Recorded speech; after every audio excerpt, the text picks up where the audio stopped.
Hey guys, yeah, I've been building some cabinet doors, the shaker style, with this bit set along with this rocker slide, and I wanted to show you how I have found the easiest way to set it up because it takes forever to get them together because you have to be able to get this one set so that it's exactly the same height as the complementary bit, and I'm going to show you how I do it. The first is I always cut the rails first. I don't know if that's because I've had better luck with chip out or if that's where I read something to do that first.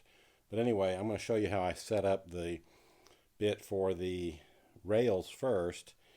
And I use this Incra lift, and I'm going to tell you this or something similar to it is going to be critical to being able to get accurate cabinet doors with two bits like this.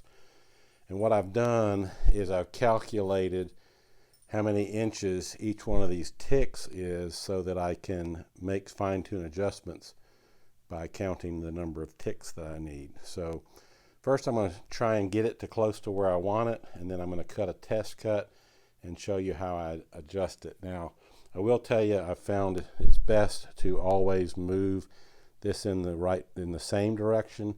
So if you're moving it down and for whatever reason you need to move it back up, always go down and then come back up so that you get any kind of backlash out of this mechanism. But anyway, just always decide which direction you're going to adjust it when you have to make any adjustments, and if you have to, go past where you're going and then come back and sneak up the other direction. So the first thing I'm going to do is I'm going to attempt to get it close, and what I use is I've just got a piece of polycarbonate cutting board, whatever you want to call it, and it's 1/4 of an inch. It's very close to 1/4 of an inch, and I'll lay it on this slide because the rails are going to be on this sled, and I'm going to attempt to adjust the bottom cutter so that it is cutting right at 1/4 of an inch above the face of the rail that's going to be on this. And right now I've got it pretty much adjusted to it. It doesn't have to be perfect. I'm going to show you why, but let's cut a test piece now. I've got a little sample piece I'm going to cut.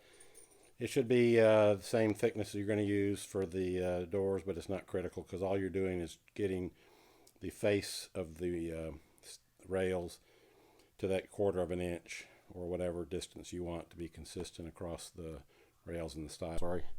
Always mark the B side or the top of the stile and rails so that I know which face is down, because I always want that to be up.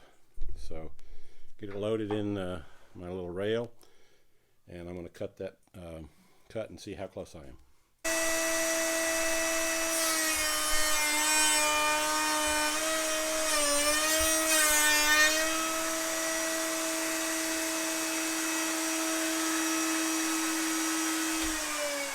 Okay, there's the test piece, and I'm going to clean up the fuzzies here. I always do that before I try and make the doors, but I'm going to clean that up and measure it and see what distance I've got.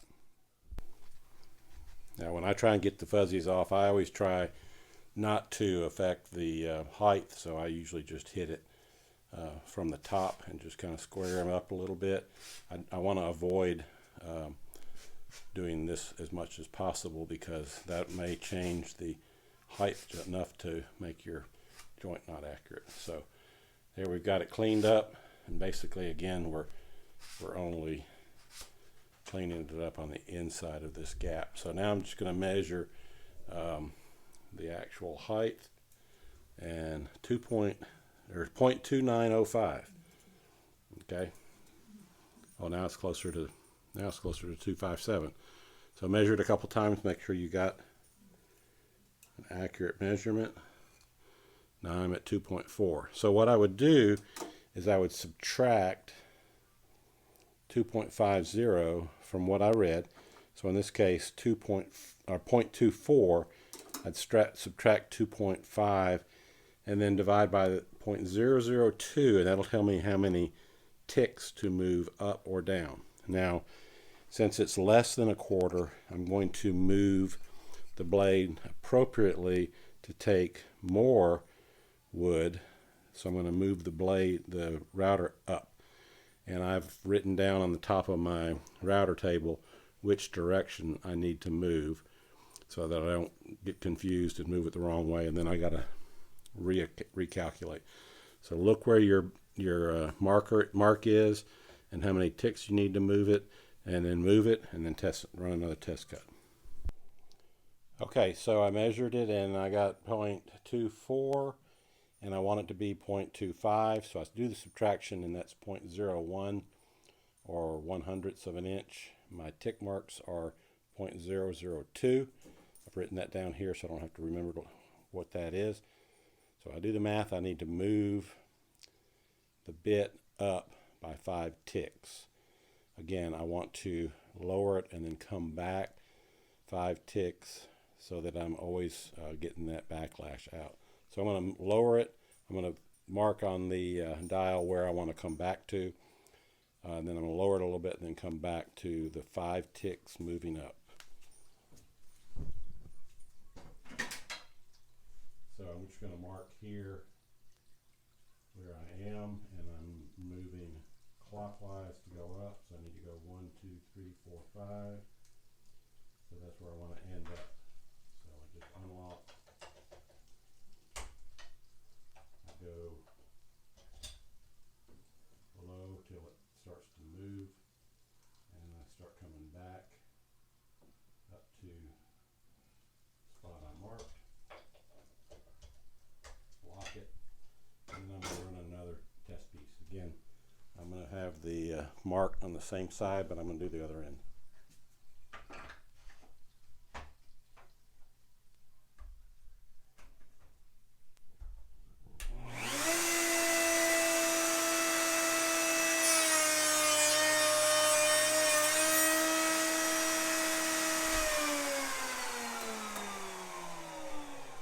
Okay, same thing, just hit my wood just a little bit to knock off those fuzzies without changing the height at all. Just clean it up a little bit and measure it, and you should get exactly 0.25 and 0.257. Let me double check. 0.26, 0.254. So I think I'm pretty close, and so I'm going to go with this. That'll be my standard for this particular run. Now I'm going to show you how to set up the other bit so that they match.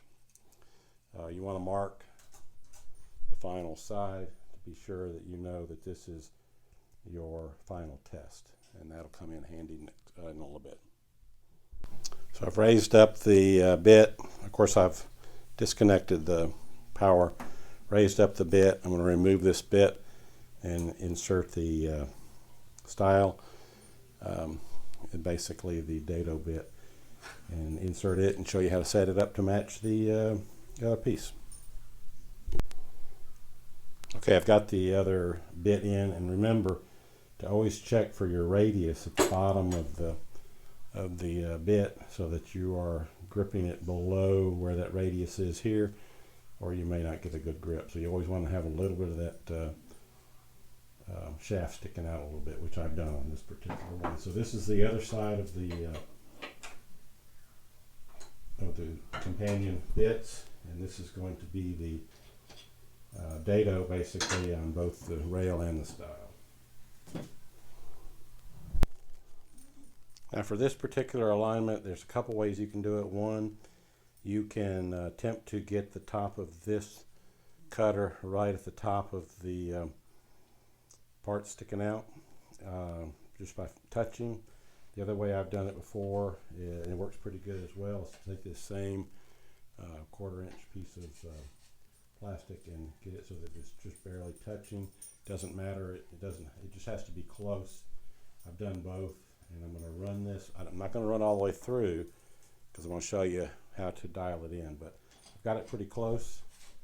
And the last movement I made was going down, so I'm going to remember that when I adjust down or up. I'm going to have to go up and then come back down if I want to move it down. If I'm going up, same thing, I want to go down and then come back up to work out that backlash. So let me run a test on this, and I'm going to run it partially through just so that I can show you how to measure and make the adjustment. So first I've got to bring the fence up. I didn't show you doing that on the last bit because it was already installed.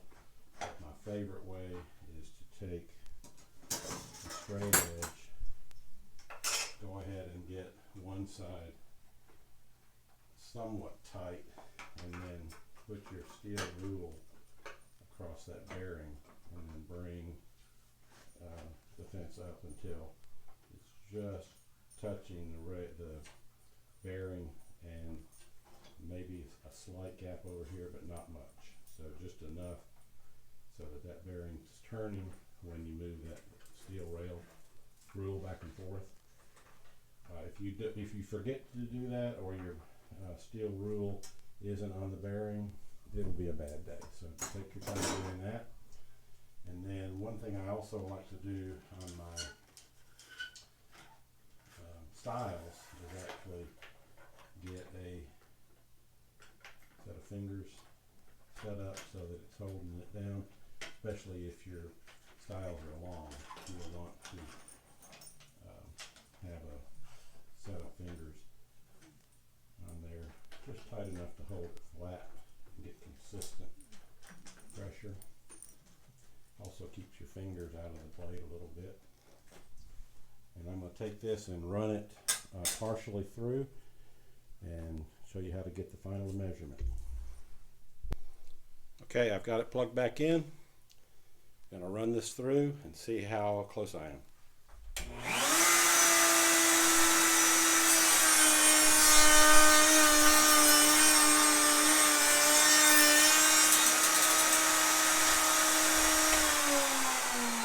Okay, you see I'm pretty close.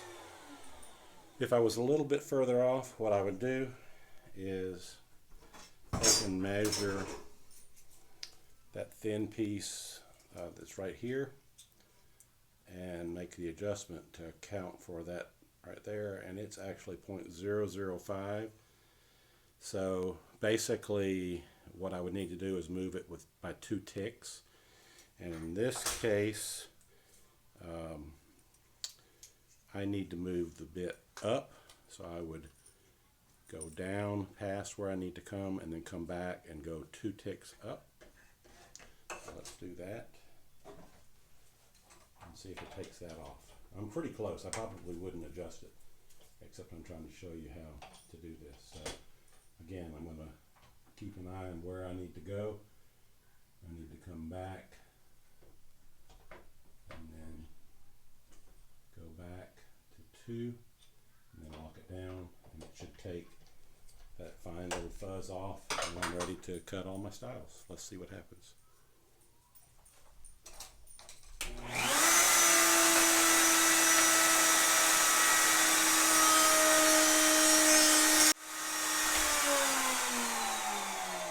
Of course, you always want to make sure your fingers are above the bit, but no harm. So in this case, it should take just a hair more off. It's probably close enough, because if you look, it just breaks right off, and you're good to go. Let's measure this distance that's in the stile. It's 2.37, so I probably need to go up a little bit more and get me more material here to ensure that it's 1/4 of an inch.